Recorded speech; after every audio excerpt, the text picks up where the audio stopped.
चलिए खैर, तो अगले पेज पर मैंने यहाँ पे लिख दिया है कि trigonometric ratios for angle of 90 degree. अब हम 90 डिग्री के एंगल के लिए ट्रिग्नोमेट्रिक रेशोज फाइंड करेंगे। तो देखो, पिछले वाले सवाल में एंगल ए को घटाते घटाते हमने जीरो के इक्वल ला दिया था, क्योंकि जीरो वाले हमें एंगल्स निकालने थे। अब एंगल ए को बढ़ाते बढ़ाते कितना डिग्री बना देंगे? 90 डिग्री। अभी तो ये तुम्हें 90 दिख नहीं रहा होगा, लेकिन हम इसको बढ़ाना शुरू करेंगे। ये जो लाइन है ना, इसको वैसे उठाना शुरू करेंगे तो ये एंगल 90 डिग्री बन जाएगा। लेकिन अगर इसको ऐसे उठाएंगे तो ट्राइंगल खत्म हो जाएगा। हम क्या करेंगे, धीरे धीरे इस पॉइंट ए को पॉइंट बी के पास लेकर जाएंगे। जैसे जैसे ये पॉइंट ए इसके पास होता जाएगा, वैसे वैसे ये जो एंगल ए आप देख रहे हैं, ये बड़ा होता चला जाएगा, और बड़ा और बड़ा और बड़ा। और जैसे ही ए पॉइंट यहाँ पे पहुंचेगा तो एंगल ए जो है वो 90 डिग्री का बन जाएगा। हम धीरे धीरे इस पॉइंट ए को बी के क्लोज लेकर जा रहे हैं, तो उस केस में क्या होगा कि एंगल ए जो है 90 डिग्री का बन जाएगा जैसे ही वो यहाँ पे पहुंचेगा। ठीक है, तो मैं इसको यहाँ पे डायग्राम की मदद से दिखाने की कोशिश करता हूँ। चलिए जरा समझने की कोशिश करिएगा अब होगा क्या। पिछले जो सवाल थे, सॉरी, पहले जब 0 डिग्री का कर रहे थे तो एंगल ए को छोटा करते जा रहे थे, तो ये साइड धीरे धीरे पास आ रही थी। लेकिन इस वाले में हमें क्या करना है, एंगल ए को 90 डिग्री बनाना है। तो एंगल ए को 90 डिग्री बनाने के लिए धीरे धीरे बी के पास लेकर जाना पड़ेगा, क्योंकि बी ऑलरेडी 90 डिग्री का है। तो देखो, पहले यहाँ पर एंगल ए ये था, फिर हम उसको थोड़ा पास ले गए, तो देखो पहले से तो बड़ा हो गया ना, पहले छोटा था अब बड़ा हो गया। जैसे जैसे तुम पास आओगे वैसे वैसे एंगल बड़ा होता चला जाएगा, और पास आए और एंगल बड़ा हो गया, और जब एंगल ए यहीं पे आ जाएगा सीधे, तो एंगल ए जो है पूरे 90 डिग्री के इक्वल हो जाएगा। यानी कि ये जगह ऐसी है जब एंगल ए 90 डिग्री के बराबर हो जाएगा। लेकिन जब एंगल ए 90 डिग्री के बराबर होगा तो हमें कुछ बदलाव यहाँ पे देखने को मिलेंगे। देखो क्या क्या चेंजेस आ रहे हैं। एक तो ए बी की लेंथ घटते घटते कितनी होती जा रही है, 0 हो गई। देखो, पहले यहाँ पे ए बी की लेंथ थी, फिर कुछ कम हुई, फिर और कम हो गई, और यहाँ पे जाके बिल्कुल ही 0 हो गई। तो एक तो ए बी की लंबाई 0 हो जाएगी। जब एंगल ए 90 डिग्री बनेगा तो ए बी की लंबाई 0 हो जाएगी। और दूसरा, और क्या चेंज होगा?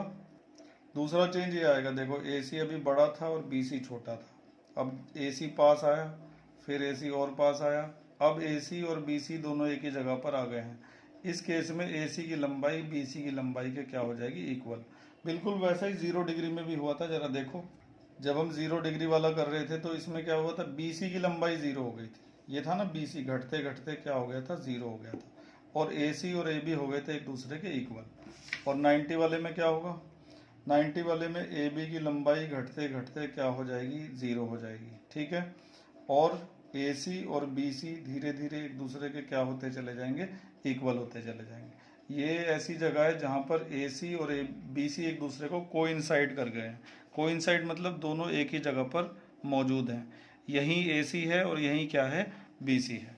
तो इस केस में हम कह सकते हैं कि ए सी और ए बी एक दूसरे के क्या हो गए हैं, इक्वल हो गए हैं। तो हमारा एंगल यहाँ के एंगल ए जो है यहाँ पर आकर 90 डिग्री बन गया।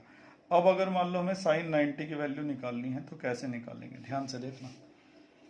साइन 90 की वैल्यू, ठीक है, साइन का फार्मूला क्या होता है, परपेंडिकुलर अपॉन हाइपोटेन्यूस। थोड़ा यहाँ वाले में देख लेते हैं। परपेंडिकुलर है बी सी, और हाइपोटेन्यूस होता है 90 के सामने। 90 के सामने अभी क्या है, ए सी। इसे मत देखना डॉटेड वाले को, ये अभी ये कुछ नहीं है, ये तो खाली समझाने के लिए है कि पहले ट्राइंगल हमारा ऐसा था। अच्छा, अब यहाँ पे देखो, ए सी और बी सी एक दूसरे के क्या हो गए हैं, इक्वल। यानी कि बी सी की जगह हम क्या लिख सकते हैं, ए सी। नीचे भी ए सी है, ए सी से ए सी कैंसिल, तो कितना आ गया, 1। और वैसे भी साइन 90 की वैल्यू 1 ही होती है। इसके बाद आता है कॉस 90। कॉस का फार्मूला देखो क्या होता है, कॉस का फार्मूला होता है base A B upon hypotenuse A C. जब हमारा एंगल 90 डिग्री हो जाएगा तो उस समय क्या होगा, ए बी 0 बन जाएगा। तो यहाँ तो 0 रख दिया, नीचे ए सी को ऐसे ही रहने दो। 0 को किसी भी चीज़ से डिवाइड करते हैं तो आंसर क्या आता है, 0। कॉस 90 की वैल्यू 0 होती है, ये आप जानते होंगे।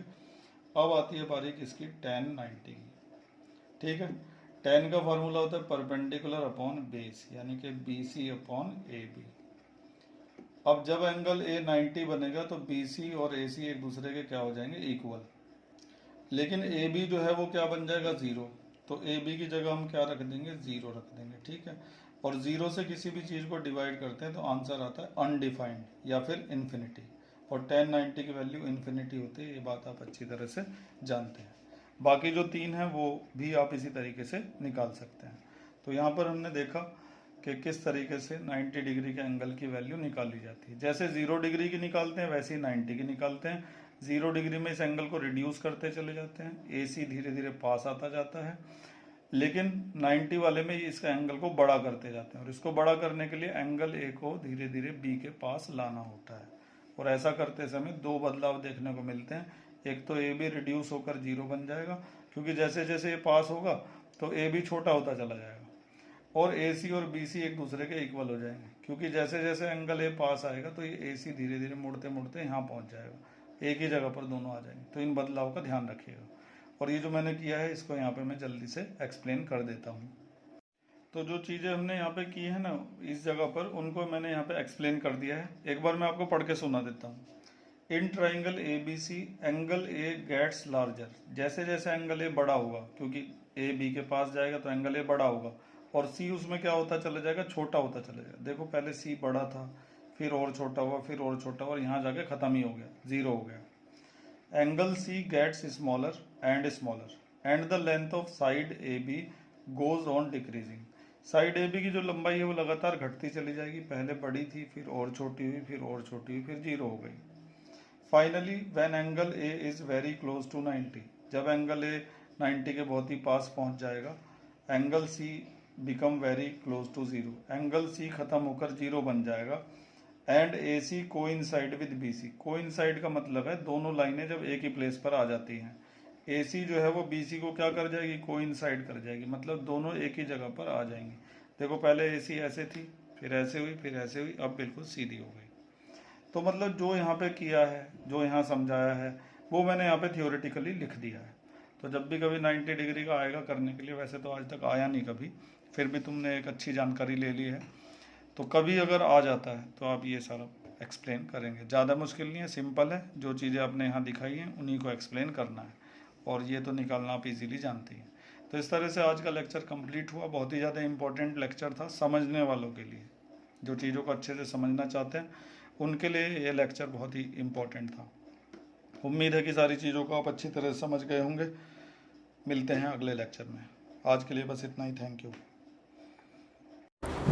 उम्मीद है कि सब समझ में आ गया होगा, और अगर कुछ कमी रह गई है तो कमेंट्स में ज़रूर लिखा करें, ताकि अगली वीडियो में उसका सुधार किया जा सके। और कोई प्रॉब्लम भी आती है तो भी आप मुझे कमेंट्स में लिख सकते हैं, या फिर मुझे व्हाट्सएप मैसेज भेज सकते हैं मेरे नंबर पर। डिस्क्रिप्शन में मैंने नंबर दे रखा है, ठीक है।